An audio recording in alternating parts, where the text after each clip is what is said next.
So as I said at the beginning of our time together this evening, something that I feel like I'm saying just about every Shabbat, it's been a long week. It's been a long, difficult week, and Shabbat is a welcome arrival after a long and difficult week. This week especially, in our country, the Jews are tired. The Jews are tired of a difficult week. You know, we often like it when Jews make their way into the front pages of the papers or the lead story on the evening news, but not always like this. We Jews this week are feeling tired. I'm sure that some of you are with me in this, feeling tired of the seemingly unending flow of inaccurate and offensive conspiracy theories about the influence of wealthy Jews and the Israel lobby on American politics that we hear coming from the radical left fringe of American politics. We feel tired of our friends who come from the evangelical tradition who often, for well-meaning reasons, misunderstand the fact that we read the Bible differently than they do and that it leads us frequently to different social and political conclusions than it leads them. And this week especially, we feel tired when the majority of American Jewish citizens were described not once but twice in the highest halls of American power as being disloyal. We Jews are tired of feeling used and objectified, feeling commodified and assessed for our value to one political ideology or another. It is an exhausting way to go through a week's worth of current events and news in our country. It is exhausting to watch countless conversations and panel debates on social media and cable news discussing what makes a good Jew or a bad Jew, particularly when those conversations take place without a single Jewish voice at the table. And it is exhausting to witness how much trouble all of these commentators and pundits seem to have with simply pointing out plainly that if you are entertaining the notion that we should debate whether or not Jewish citizens as a group can be loyal or trustworthy, we are engaged in a fundamentally anti-Semitic conversation. It's not a difficult thing to point out. Nor, frankly, is it an especially new thing to point out. This particular strain of anti-Semitism has endured stubbornly for centuries, virtually in every place we Jews have called home.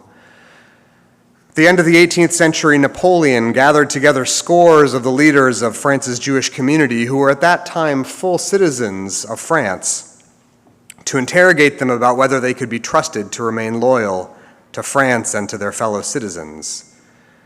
In the middle of the 20th century in the Soviet Union, Joseph Stalin promoted the theory that bourgeois Jewish doctors were conspiring to murder high-ranking Soviet officials.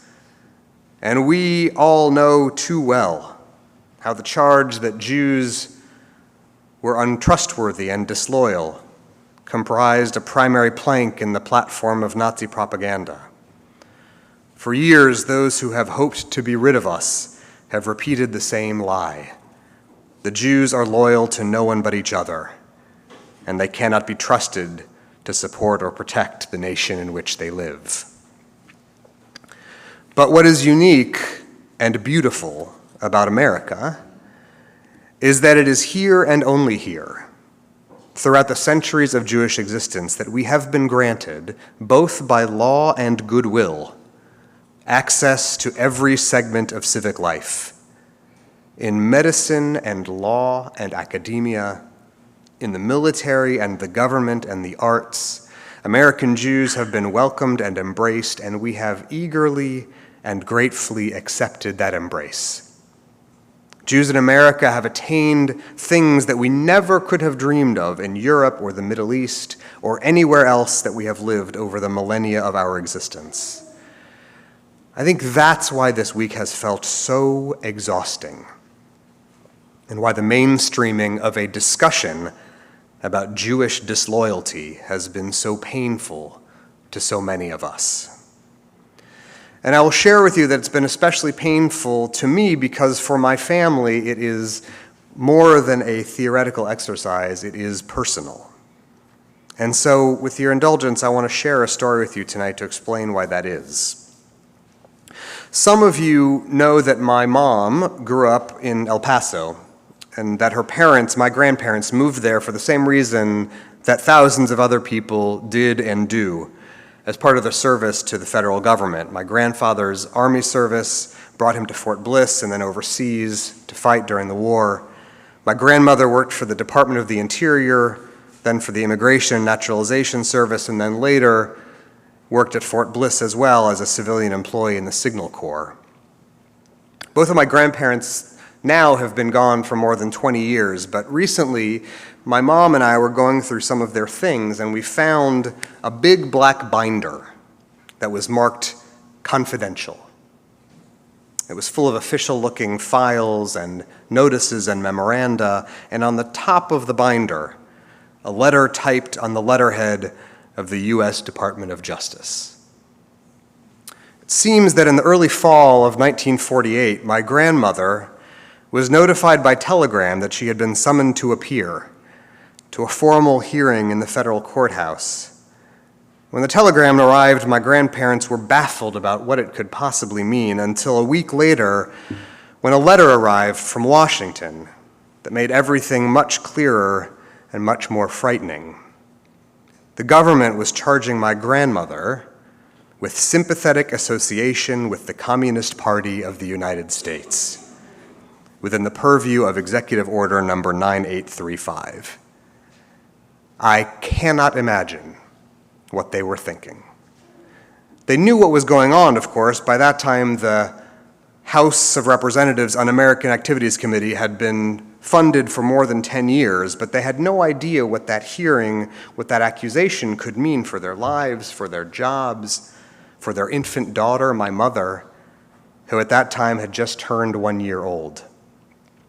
The suggestion that the two of them, who had devoted their entire adult professional lives to serving their country and its government, were communist sympathizers, was preposterous. But preposterous or not, when the federal government summons you to a hearing, you go. So that black binder that we found, in it contains every page of the transcripts that were recorded during the hours of her investigation by the members of the Loyalty Board of the Department of Justice. And when I read it now, years later, two things become immediately clear. First, that the government had only the flimsiest case to make, based on rumors and imaginative conjecture and paranoia. But secondly, what is even more interesting is the fact that the most powerful catalyst that seems to have triggered the investigation into my grandparents' loyalty to their country seems to have been the fact that they were Jews. The board in the transcripts asks dozens of questions about their Jewish identity. They seize on the fact that my great-grandmother had emigrated to the United States from Russia. They ask my grandmother to respond to the accusation from a neighbor that my family had had portraits of Lenin and Trotsky hanging on the wall of their home. This appears to have been one of the few comic moments in the transcript when it becomes clear that the neighbor had seen photos of our Jewish relatives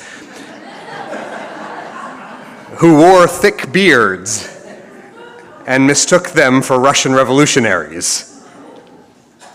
The board calls my grandparents' rabbi to the stand. They ask him about their character and about the time and money they donated to social welfare organizations in their community.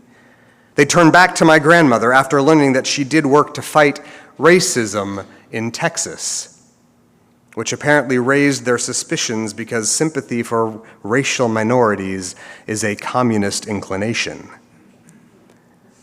They ask at length about her work with Zionist organizations and her involvement in what they call the Palestine situation. They interrogate her about what Jewish newspapers she receives and whether Yiddish periodicals are delivered to their home. They grill my grandmother about the people she associates with, and curiously, everyone they ask about seems to have been Jewish. I'm quoting now from the transcripts. Do you know the Shapiros? Do you associate with a Sarah Klein? Do you know a person named Gelb? Do you know an Eva Rosenbaum? And on and on and on. There's much more to the story, of course, which I can't share with you now, but I'll at least share the happy ending, that at long last, 3 months after her hearing concluded, my grandmother received a one-sentence letter from the Loyalty Board of the United States Department of Justice telling her that the board had ruled in her favor and that all charges against her had been dismissed. Now, today, this is a great story, a fascinating sociological snapshot of Jewish American history in the middle of the 20th century. But it was important to me that I tell it to you tonight in this context, in this spiritual setting, because my grandmother's story is not one that stands in isolation. It was in my grandmother's life just one echo of those countless recurring age-old accusations that Jews cannot be relied upon to stay loyal to their own nation. Up until about a year ago, no one besides my grandmother knew that this black binder existed. And my best guess, because I can no longer ask her, is that she kept her story and that binder a secret because of how painful the memories were. I'm sure it was embarrassing for her. I'm sure it was something she really wanted to forget. I know it's not the way she wanted to be remembered after all of the time and energy, the sacrifice of her hours and of her husband for the good of the nation and its welfare. It must have been excruciating for her to have been reminded about how simple it could be for an overzealous government bureaucrat to derail a fellow American's good reputation and cast doubts on her patriotism.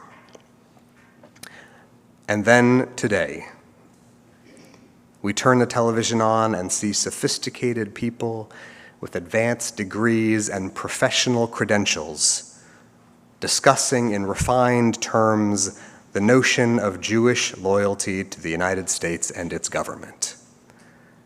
I am so tired of this. And I am so sad that no matter how American we may feel, no matter how much we give and do and serve, how hard we work to build up this nation that has been so good to us, that it is still so easy for someone to take to the airwaves or to Twitter and suggest that Jews have divided loyalties, and for that accuser not to be shouted down or run out of town by thinking moral people. I don't know what the remedy is of this resurgence of the divided loyalty canard. I don't know who can fix it or who can step in. Maybe I should be delivering these words at one of the churches across the street instead of in here, where I know you feel the same pain. But if it is an unavoidable truth that wherever we live, Jews remain vulnerable to others' suspicions that we cannot be trusted, then maybe it is appropriate for us to say in here out loud and firmly that what we need most is each other's closeness, the friendship and the loyalty of each other, in addition to the closeness of trusted friends and neighbors and fellow citizens who know us and who can speak up for us. That, after all, is the way that all of us work together, in here and beyond the synagogue's walls, to build what those who came before us dreamed for us, that together we would build a more perfect union. Shabbat Shalom.